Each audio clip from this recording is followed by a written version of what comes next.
In this tutorial, we will create a very basic logo animation and holding screen to go at the end of a YouTube promotional video. Here you can see a mock-up of the final video, and to start with, we will create the graphics required for our logo animation and for all of these elements in Photoshop. The very first thing you'll have to do with your client's logo is to remake it yourself in Photoshop. They usually don't have the raw Photoshop files with them, and it also may be because they didn't supply you with a large enough image, or you might need to reconstruct certain elements of the logo for animation purposes. In this instance, I would need to reconstruct the circle behind the grass so that I can animate it separately to the blades of grass. So to start with, I've got Photoshop open here. I'm just going to drag in the logo that the client has sent me and drag that into, if it's a blank Photoshop you have in front of you, drag it into the black or dark grey workspace here, or if like me you have files open, drag it into the thin bar up here where, next to these tabs, and it will drag your image into a new window. The next step is to start to select elements of the logo so that we can start to isolate everything. The first thing I'm going to do is look over to my layers, and I can see that there's a lock icon on the background layer, so I won't be able to resize this or anything like that, or add layers underneath. So I'm just going to click on the lock icon and it will disappear, and now I can click down here and add a new layer. So now there's a new layer on top of my logo. I actually want that to be beneath, and with a layer underneath of this one, you're able to go ahead and delete stuff. So again, if there was no layer underneath here, when I hit delete, it would probably pop up with an error message saying, what the hell are you trying to do? So, and again, if we just use the rectangular marquee tool, the shortcut for which is M, and sort of delete stuff, you can see this checkerboard appearing through your image. That means that your image has transparency now. And if you were to save this as a PNG or a TIFF or a Targa, you'll be able to sort of see through your logo, and that's what we're going to need later as well. So first of all, I'm going to delete all the everything that's white. So for this, you could use the Magic Wand tool and go ahead and hit delete. And when you're using the Magic Wand tool, it's actually probably best idea to go up here and uncheck where it says contiguous, uncheck that, which means it's going to select. Now it will just select all the whites as opposed to all the connected whites. So if I hit that and then hit delete, make sure that is unchecked, I can now see a checkerboard pattern through everything. So that's the white background gone. The next step is to select the blades of grass and extract them. So again, I've got the Magic Wand tool, and I'm going to go ahead and select my blades of grass, which happen to be all the same color here. If there was anything that's a different color, you would have to hold down Shift. With the Magic Wand tool, you'll see your cursor change to a Magic Wand tool with a plus icon, and then I want to extract them from this layer, or I could just do Control C to copy, and then you can do Control Shift V to paste. Control Shift V will paste things exactly where you copied them from. So now if I turn off layer 0, I've got the blades of grass on their own. If you have any elements of your image, let's say these blades of grass were slightly, maybe slightly flaky or something like that, or with slightly blurry edges, it may be better for you to select them using the select color range function. And then I can, there's like a little pipette tool here. I can go over to my main document and click on the green color I want to choose. And I can drag the fuzziness here up and down. And this preview here, anything in white will be selected at 100%. Anything in black will not be selected. Anything in grey will be slightly selected, or be slightly transparent when you select it. So I'm going to drag the fuzziness down until I can only see what I'm interested in, which I know is these blades of grass. So I can drag the fuzziness down to there and hit OK. And then I can go ahead and copy and paste that. And again, if there's any other detached bits of grass, however small, they would be selected as well, and then I could do Control C, Control Shift V to paste. But for me, the Magic Wand tool works fine. So the next thing I need to extract is the text for this logo. So again, I'm going to go over to my Magic Wand tool, the shortcut for which is W, and select my text here. Unfortunately, the text is all the same color, so one click will select everything. Again, I'm just going to do Control C, Control Shift V to paste that exactly where it came from.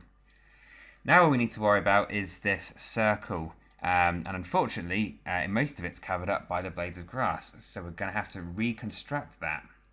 So we could use, if this wasn't a circle, I'd be very tempted to use the polygonal lasso tool, which is here. If you cannot see the polygonal lasso tool, the third button down, if you click and hold, and then you can go over to the polygonal lasso tool there. And then what I could do is create a new layer, and I could go around and sort of select or reconstruct what I think is behind the hidden areas like this. I'm doing it very crudely at the moment, and reconstruct my circle, and then I could go ahead and paint it. So if I did want to paint this really crude thing, I could just get the brush tool, right click, resize it to about 300 pixels, hold down Alt next to the space bar, and your brush will change to a pipette, and then you can click on the color you would like to paint on. Again, remember we're on a new layer, and then we can go ahead and paint, and then if we turned off our blades of grass, we should see a nice happy circle. But since this is a circle, I'm just going to use the circular select tool again, which is just clicking and holding and choosing that one. I'm going to try and choose something roughly like that, maybe a bit bigger. Okay, that'll do. I'm going to put that over there, and it's on its own new layer. I'm going to go to the paint bucket tool to fill this new shape in. If you can't see the paint bucket tool, you may just see this icon. Click and hold and choose the paint bucket tool, and I'm going to fill that layer green.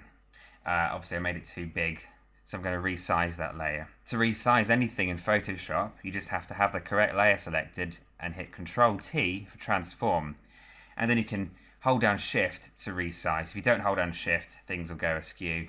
If I hold down Shift and Alt, it will resize from the center, which is what I'm after. So now I can turn the original logo, and after you've resized things, hit Enter so that you can get rid of the little cross resize toggle thing. So go down to your background layer and turn off the original logo, and then you can turn on everything else. And so now we have isolated everything that we need from our logo, ready for animation. I'm going to delete the original logo. What we're going to do later is import this Photoshop document into After Effects. So it's super important that we have our layers nicely organized. There's no layers with anything we don't need on. They are all deleted. So layer 1 is currently empty. To check what's on a layer, I just poke it in the eye over here.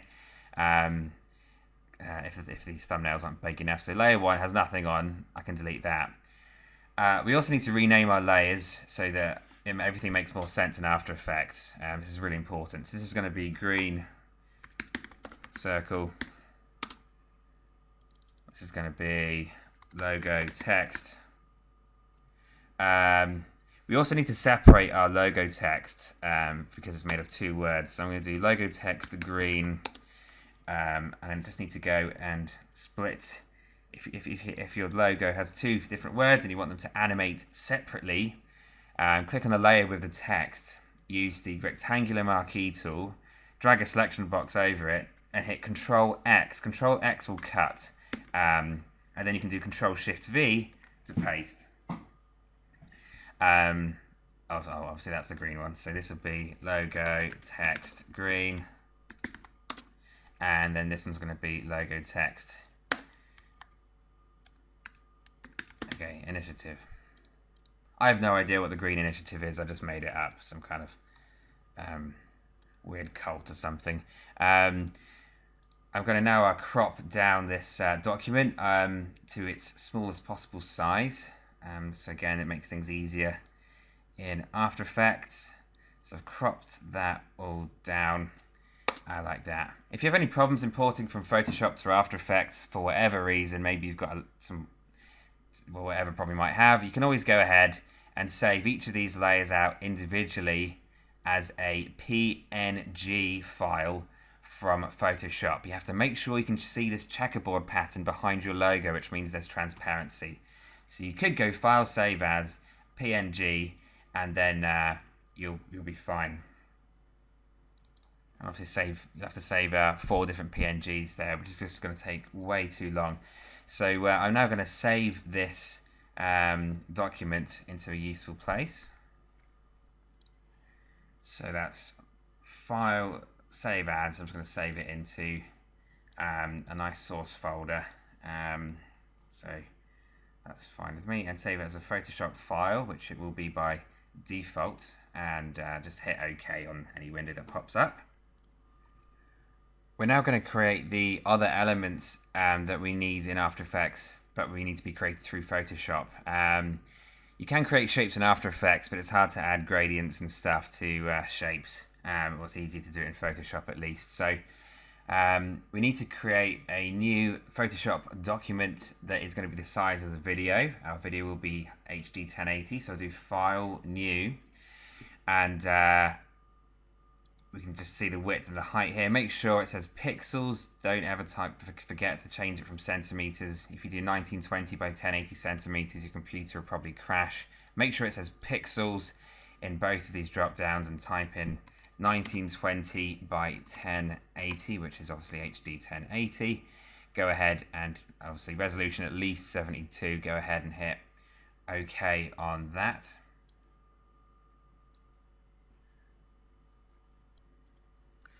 Okay, so we're going to go ahead and type in some mock text. I want to have a shape behind the text. So I wouldn't really know how big it needs to be without the text being there. So let's say that's the text that I want. And if in doubt, make things slightly bigger than you would need to in After Effects. Just in case you want to resize stuff or have an animation where it's growing like this. And so it doesn't look pixelated when it's enlarged. So if in doubt, make it a bit bigger than you need to. So if that's the size of the text I need, I can create a new layer beneath that text. Sorry, so I forgot to say the text tool's obviously over here. Click and hold and make sure you choose that one. If you can't see your text, just make sure you go up to here and you can change the size of the font. If you still can't see your text, it's probably because the font color is the same as your background, so you can go ahead and change that as well, and that's all up there. Delete that layer like that. Okay, so here's the text that I need. I create a new layer now to put a shape underneath it. The new layer I need to drag beneath my text like this.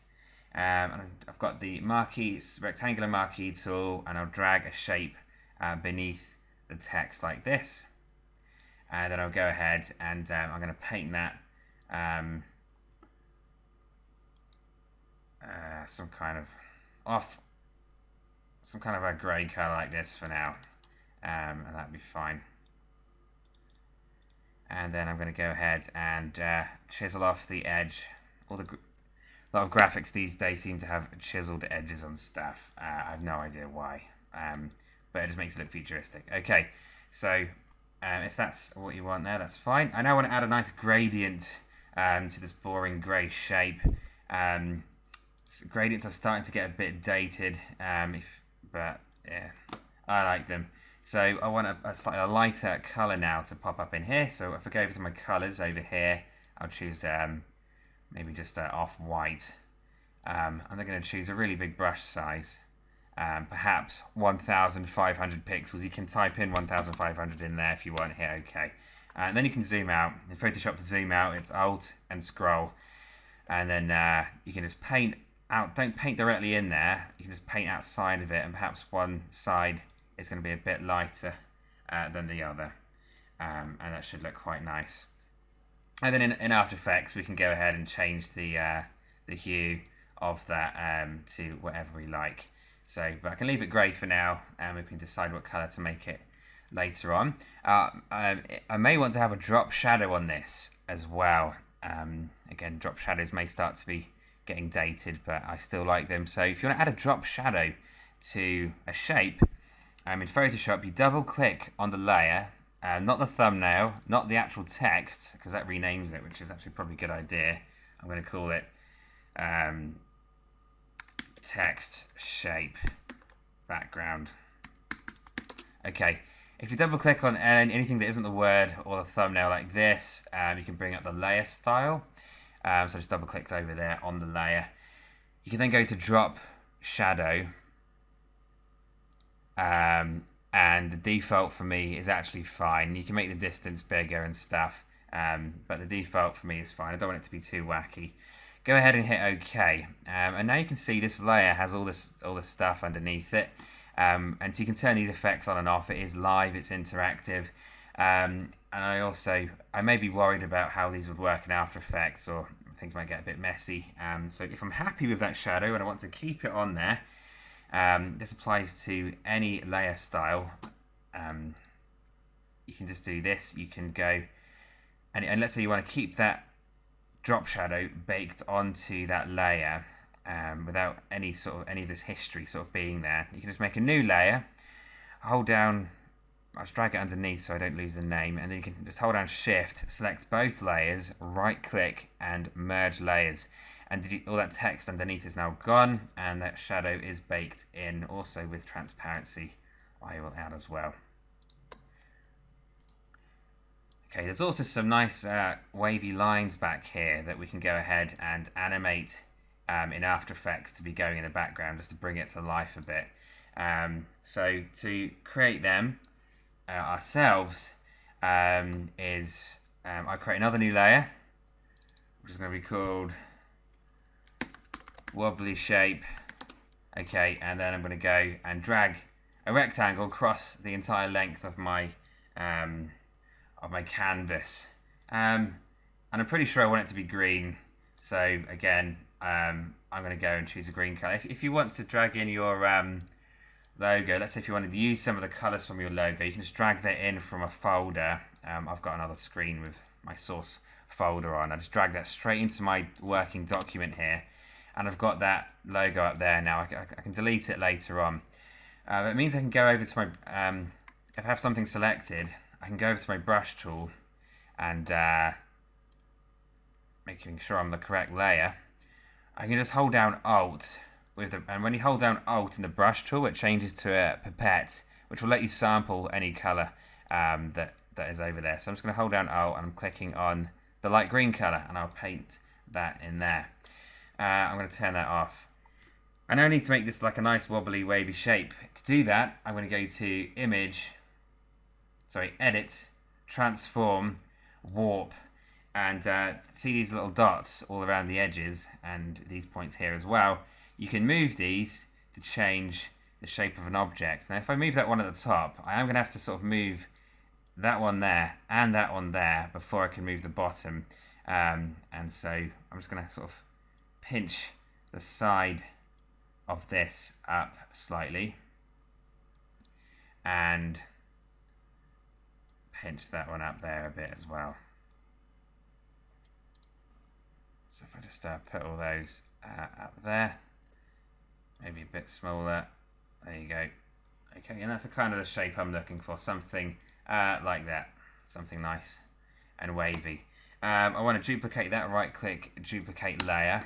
And then I'm going to move a layer. To move a layer, you just go up here or hold click V. The shortcut for this tool is V, and then you can have a layer selected and just move it like this. Again, to deselect anything in Photoshop, if you have something selected, and sometimes you may not even notice there's something selected, you can just go ahead and hit Control D to deselect that. So I'm just going to duplicate this wobbly shape here. So to duplicate layer, you can right click, go to duplicate layer, or you can hold down Alt on the keyboard. You'll see your cursor change from a normal move tool to two cursors. If you hold down Alt and move an object, you've now got two of them. I'm holding down Shift as well to move it in only the vertical axis. Let go of all the keys, and I've got two of them. I want to change the color of this layer here. And if I want it to be the exact color of the logo, I'm going to hold down I'm going to make sure I've got the correct layer selected. Again, if you're ever unsure which layer selected, I've got two wobbly shapes here. I have no idea which one is what. If you hold down Control on the keyboard and then move your cursor over to a layer in the viewable space and then click on it, if you look over at your layers, you've got different layers being selected. So I can see that this one is wobbly shape copy. Now I want to select that shape again, like this. In order to select a shape of a layer, you just move your cursor over to the thumbnail of the layer, hold down Control, and as you hold down Control, you'll see your cursor will have like a little dotted square on it. You can go ahead and click on that to select your layer, and then you can get your paintbrush out, hold down Alt, click on your darker green color, and paint away. And you've now got these two wobbly shapes.